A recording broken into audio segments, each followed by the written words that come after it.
প্রিয় দর্শক, আমার হাতে দেখতে পাচ্ছেন পাট। হ্যাঁ, পাট, যেটা একসময় সোনালী আঁশ নামে পরিচিত ছিল।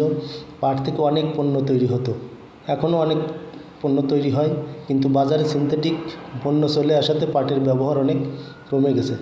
তবে কচি পাটের পাতা ব্যবহার করা হয় খাবার হিসাবে।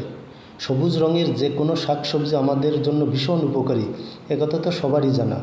তবে পাট শাক আমরা প্রায় সকলেই খেলেও এর পুষ্টিমান সম্পর্কে জানি কি? আসুন কিছুটা জানা যাক। এতে আছে ওমেগা-3 ফ্যাটি অ্যাসিড ও লাইকোপিন নামক অ্যান্টিঅক্সিডেন্ট, যা শরীরের প্রদাহ বা জ্বালাপোড়া কমাতে সাহায্য করে।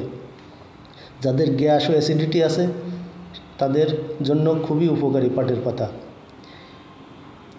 পাটের পাতায় আছে ক্যালসিয়াম ও ম্যাগনেসিয়ামের মতো খনিজ লবণ, যা হাড়কে সুগঠিত করে, হাড়কে শক্ত করে।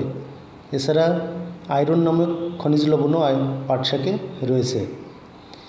এরপর ভাইরাস ও ব্যাকটেরিয়া থেকে যদি আপনি দূরে থাকতে চান, তাহলে শরীরের ইমিউনিটি পাওয়ার বাড়াতে হবে, অর্থাৎ রোগ প্রতিরোধ ক্ষমতা বাড়াতে হবে।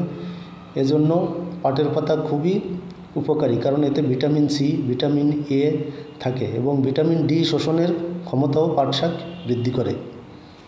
পাট শাকে ফাইবার থাকে, ফাইবার বা আঁশ থাকে, যা হজম শক্তি বাড়ায় এবং কোষ্ঠকাঠিন্য দূর করে এবং খাওয়ায় রুচি বাড়ায়।